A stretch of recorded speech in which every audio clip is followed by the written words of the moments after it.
Fearless, a pusher of boundaries and controversial, Paul Mooney is simply a legend. Among the numerous comedians he went on to inspire, Dave Chappelle was one of them. In the introduction to Mooney's memoir, Black is the New White, Chappelle explains how the famous sketch from Saturday Night Live's first season, where Richard Pryor plays a prospective employee playing a word association game, inspired him to comedy greatness.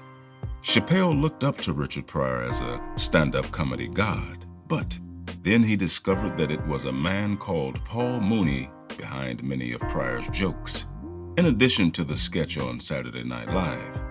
Seeing a black man on TV holding his own with a white man was television history, and it also gave Chappelle a direction in life.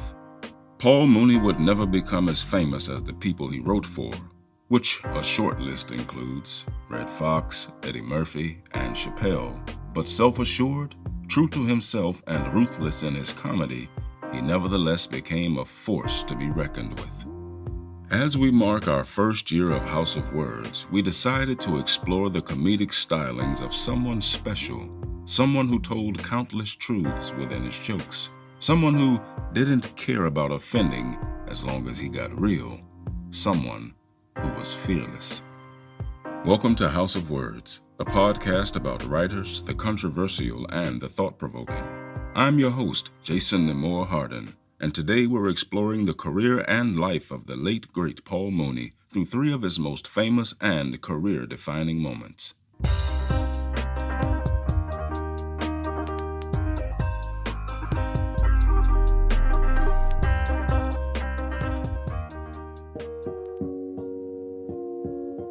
Quote, "Tell a joke, and if it's a good joke, it turns into a virus, spreads faster than a flu.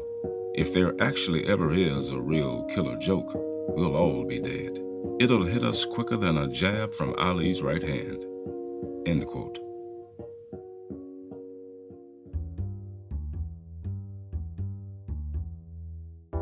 Paul Gladney was born on August 4th, 1941, to Lavoya Ely and George Gladney, both of whom were only 16 years old at the time.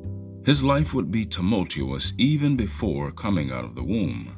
Case in point, 5 weeks prior to his birth, his mother Lavoya was involved in a bus accident, and it was nothing short of a miracle that they both survived the ordeal. Seeing as his parents were but children themselves, the most important person in his life became his mother's mother, Ime Ely, whom everyone referred to as Mama. Mama was petite, but she carried herself as though she was 10 feet tall. Mama was bold, strong, and tough, evidenced by the fact that she crawled into bed with a 2-pound roofing hammer every night snugged up against her, just in case. Paul was her special baby, her favorite, and she did her best to protect him from the racism and prejudice that existed in Shreveport, Louisiana at the time. She did all she could to provide him with all the love a child could need. Not only was she a mother figure to Paul, but to the whole neighborhood. If she caught any child misbehaving, she wasn't one to spare the rod, and on top of that, would then make them go home to tell about it. One of Mama's supreme lessons to Paul was, "Ain't nobody thinking they're better than us." Paul took this to heart.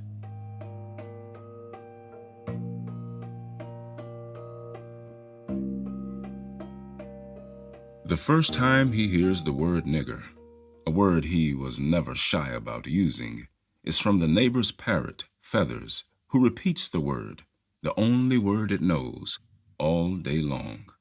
Ever since then, every time he heard the word, he thought of Feathers. But Mama hated the bird, and when they left Louisiana for Oakland, California, when Paul was 7 years old, Mama told him that she poisoned the parrot before they left. They both had a good laugh as they left Louisiana behind. Now in Oakland, moving into a neighborhood with Italian, Jewish, Irish, and black families living side by side, Paul hears the word both as a slur and a term of affection. It's clear that Mama can kill the parrot, but she can't stop all the people in the Oakland ghetto from tossing the word around as if it's nothing. It was also while living in Oakland that Mama first refers to him as Mooney. She never explains why, however. He later speculates that it might have been due to his being a slow-eyed, moony, dreamy-looking child, but he never finds out conclusively. Either way, pretty soon, that's how he thinks of himself. He's not Paul Ely or Paul Gladney. He's Paul Mooney. His mother didn't have a steady job, which consequently meant that money came in waves. Basically, they were poor. When Mooney was 14 years old, his mother moves them out of Oakland to Berkeley. She's trying to straighten out her life and get away from the crowd she runs with. It's the very first time he is away from the safety and love of Mama, and even though Mama only lives 10 miles away, it feels like he's been shoved out of the nest. His search to replace the love he's missing leads him to the perception that applause equals love. That same year, 1955, he becomes the king of hambone dancing in Berkeley. Hambone is creating beats by using your palms and hitting your chest or legs. All the movie theaters have hambone contests before shows. He soon finds himself on stage and consequently wins the first contest he enters. He is immediately bitten by the performance bug. Applause equals love, and he wants more of it. Due to the strong foundation of love that Mama has given him, he doesn't buckle under the weight of racism in the years of his adolescence. He simply does not buy into the belief that he is beneath or inferior to anyone. Hambone leads to a number of dance contests, which leads to one of the biggest shows in television in the Bay Area, K-Pix Dance Party, hosted by Dick Stewart. One must keep in mind that it's 1959, and given that he is dancing with black, Asian, and white girls, he challenges the status quo. Not a thought-out move on his part, he just does what feels natural. The show receives its share of hate mail, but the producers never backtrack. Mooney then manages to get his cousin Alice on the show as well, and she dances with all the white boys. It seems for a moment there as if he is single-handedly integrating American television, which will much later be the plot of the John Waters 1988 movie, Hairspray. Dance Party leads to more fame, which equals more love, and he feels like he's living a dream he didn't even know he desired. Well, the consequences of big dreams are even bigger ones. By his last year of high school, he ventures towards the theater where he takes part in a skit based on Little Red Riding Hood, where he plays the wolf. While looking out into the school audience, he notices that whoever isn't laughing is squirming uncomfortably in their chairs. He realizes that he loves that. Either you laugh or you get uptight. After a stint in the Army, while visiting his girlfriend at Ann's 440 Club, he is present to see legendary stand-up comedian Lenny Bruce perform. Bruce is doing some of the material that would soon land him in jail on several occasions, and for Mooney, it's a life-changing experience. He starts catching all the stand-up shows he's able to, and soon concludes that if they can do it, so can he. He helps found a black improv group that is eventually called the Yankee Doodle Bedbugs. They perform any and everywhere they can, in back rooms of bars, small clubs, even in living rooms of private homes. Improv is the most exhilarating and terrifying thing he's ever done, and he's taken by it. Well, soon thereafter, he is encouraged by friends to do his first solo stand-up routine. But being nervous and flustered, once he enters the stage, he goes on autopilot and performs the act of Ronnie Shell, a comedian he's seen perform, practically verbatim. It's the same jokes, the same patter, the same act. As he would later write, he would pop his stand-up cherry with another man's dick. Fortunately, no one recognizes it, and on top of that, he even gets a few laughs. During his rise in stand-up comedy, he befriends fellow comedian Richard Pryor. Pryor is living a fast and wild life full of alcohol, women, and cocaine, which is the polar opposite of Mooney. Nevertheless, they connect and soon become best friends.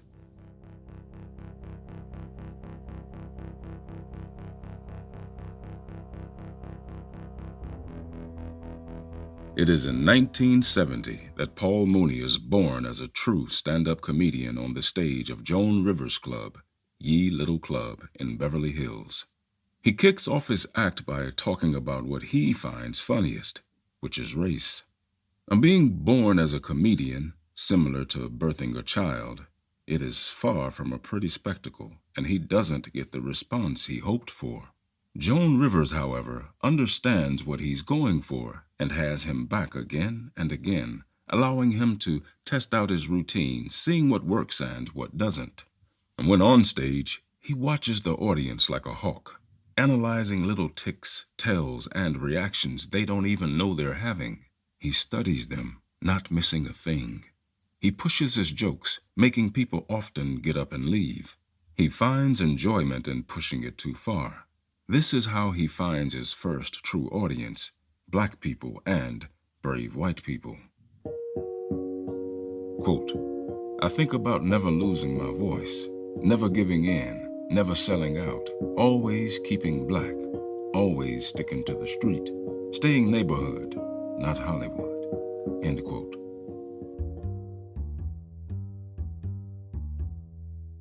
By 1972, Mooney and Pryor are great friends, and with the ever-escalating fame of Pryor, they are both asked by fellow comedian Red Fox to write for his sitcom to be Sanford and Son on television network NBC.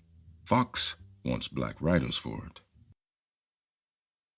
Mooney and Pryor both get their Writers Guild cards for doing 2 episodes in the second season and an additional episode in season 3, but controversy soon follows.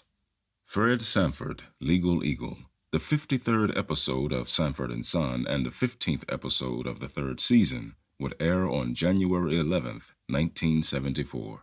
Mooney writes the story and the script title. According to him, it is the reason he gets blacklisted in Hollywood. The episode in question has Lamont, played by Demond Wilson, disgusted when he receives a traffic ticket for failure to yield on a right turn. Lamont is sure he did the most prudent thing for the situation and lets Fred, played by Fox, talk him into fighting the ticket in court. Lamont is prepared to fight for himself, but once in the courtroom, he finds himself being represented by Fred, and hilarity ensues. The controversy comes from dealing with the blatant racism exercised by many police officers when dealing with blacks, and it is immediately deemed too angry by NBC. Mooney doesn't consider himself angry at all. He is just dedicated to keeping himself real, even when writing for a major network.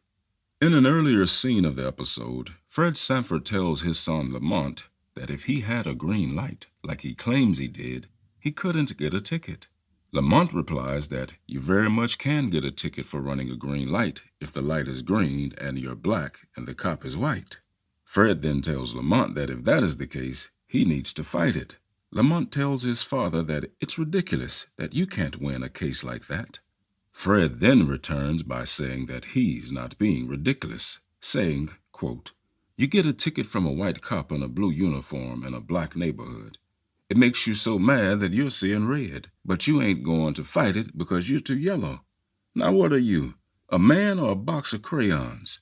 The audience burst out with laughter. And later in the episode, inside the courtroom, Fred points out to the officer by asking him why doesn't he arrest any white drivers. When the officer says that he does, Fred gestures to all the black people in the docket and responds that all he sees are niggers in there. The studio audience goes nuts, absolutely crazy with laughter. Most of the audience members are from Los Angeles, and they know what the policy is for driving while black. Fred has to wait for the laughter and applause to die down before he can unleash Mooney's tail-end zinger, declaring, there's enough niggers in here to make a Tarzan movie. It was the 5th time the word was used throughout the series up to that point. And though it was shown in 1976 on rerun with the entire courtroom scene in front of the judge left intact, it is being censored today. Even when it came out on DVD, the scene was completely removed. Despite being the writer for a TV show, Mooney is far from successful enough to take it easy. He works almost every night, either at the Comedy Store or Ye Little Club, But seeing as that doesn't put food on the table since comedians aren't getting paid for their stand-up at the time, he finds alternative income ventures. The old-fashioned burlesque shows, the ones that put comics on between the strippers, are dying out. But there are still a few left, and he deems himself quite lucky to do a dozen short sets for $50 a night. Soon, however, Richard Pryor is sought after by up-and-coming producer and creator Lorne Michaels, which leads to Mooney finding himself again writing for TV. Quote, "As writers, we're the lowest men on the film business totem pole. We hear a joke about a girl, the dumbest ass bitch in the world. She wants to break into movies. She goes to Hollywood and fucks the screenwriter. Producers will always kill you with praise before delivering their favorite line. Your script is perfect. Let me tell you how to change it. Hollywood producers have fucked up more movies than they've ever got made. They ruin scripts that would have been classics. They're like ass-backward Rumpelstiltskins. They spin gold into straw." End quote.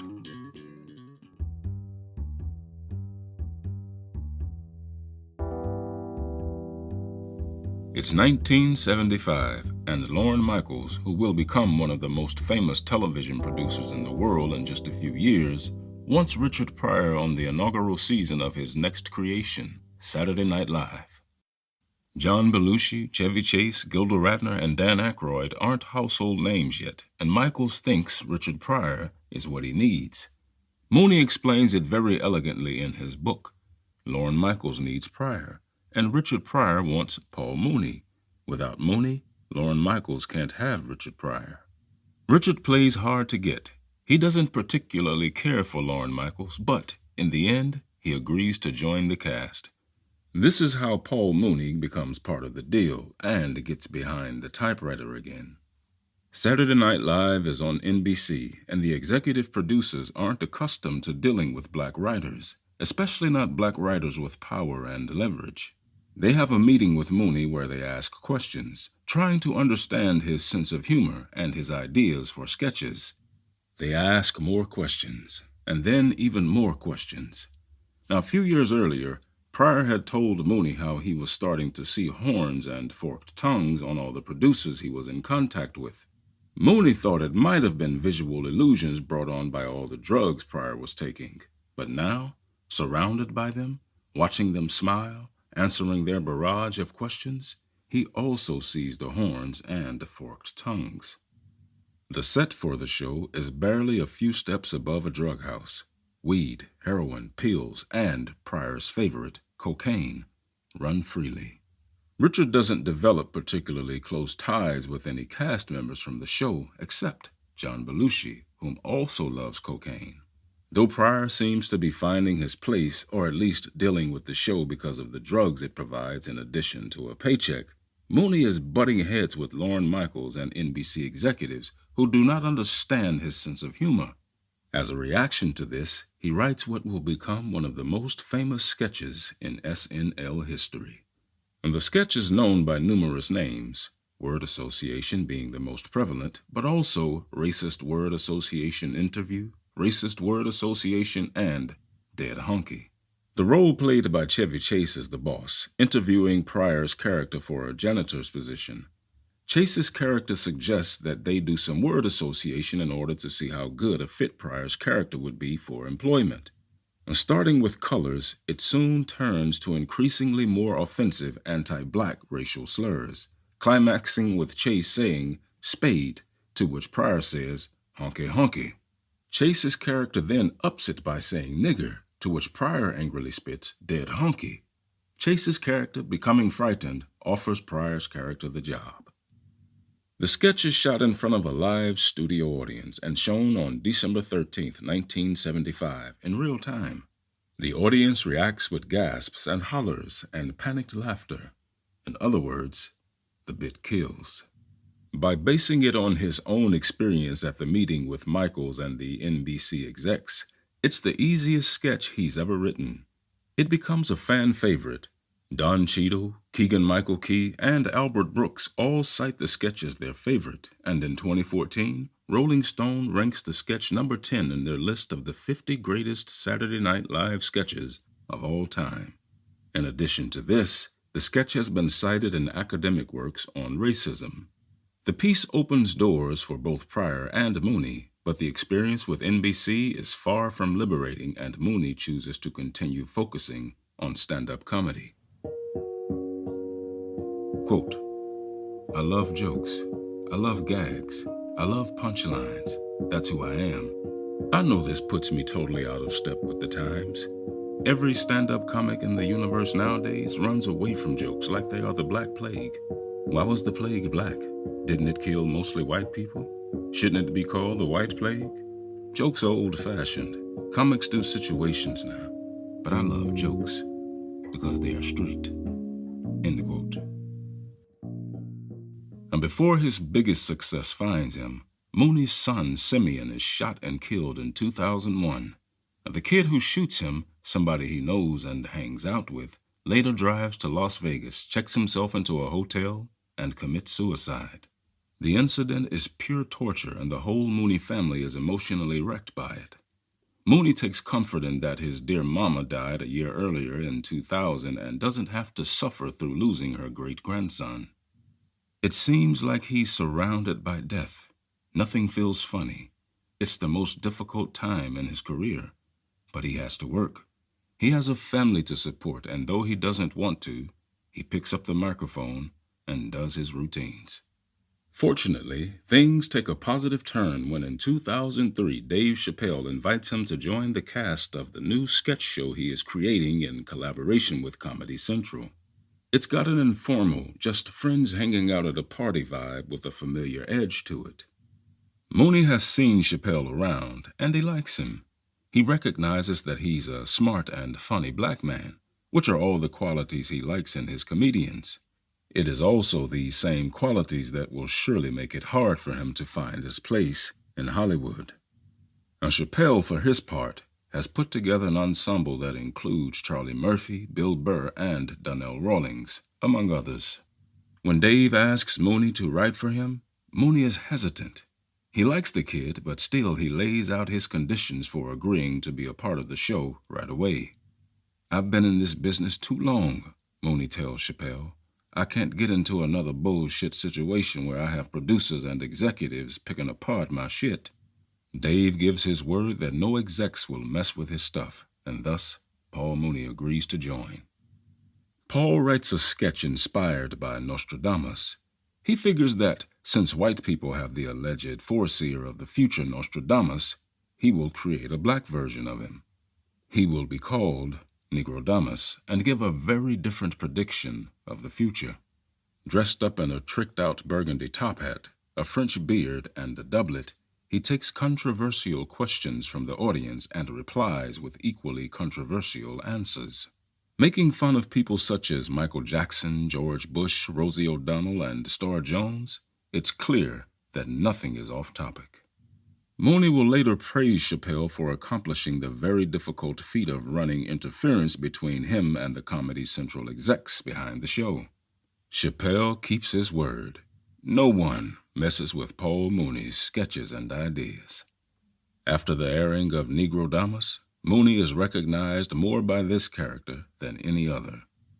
Even without the advantage of mass advertising campaigns, Chappelle's show is a huge success, selling more than 3 million copies on DVD, becoming the best-selling TV show on DVD at the time. As with all things having their end, this one being a man who put smiles on many faces and filled the world with laughter. The man who never sold his soul died at age 79 on May 19th, 2021. He would leave behind a legacy that's as grand as he was. And before we go, as usual, let me leave you with one last quote from the original King of Comedy. Know your history. Handshaking means I don't have a weapon in my hand. That's how I started, to keep people from getting medieval on each other's asses. The hell with that. I don't want nobody knowing nothing about my shit. I don't want them to know whether or not I got a weapon. People I run into sometimes, yeah, They need to think I got a mini stiletto curled up inside my hand. That's right.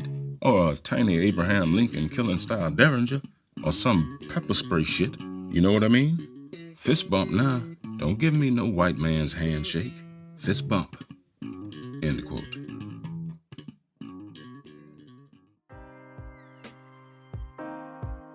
Thank you for listening. I hope you've enjoyed this episode. And with that, this episode marking our 1-year anniversary, we at House of Words want to sincerely thank all of you. Whether you've been with us from the beginning or have just recently knocked at our door, we truly hope that you will stick around for another year, and so on, as we continue our journey through the worlds of authors and writers and their words. Also, we've decided to do a small giveaway as a token of our appreciation. We will randomly choose a name from our Patreon list and send out the book of your choice from the episodes we've done thus far. In addition, the lucky person will receive a House of Words t-shirt. So, if you haven't signed up yet, here is the perfect opportunity.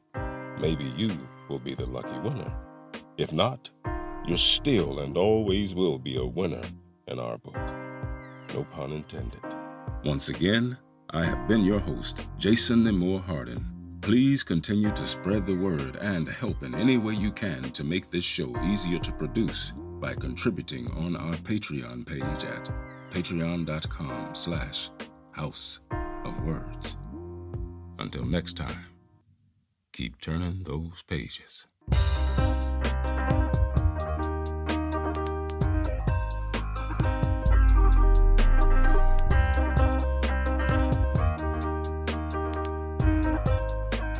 House of Words is written and produced by Crystal M. Sanchez.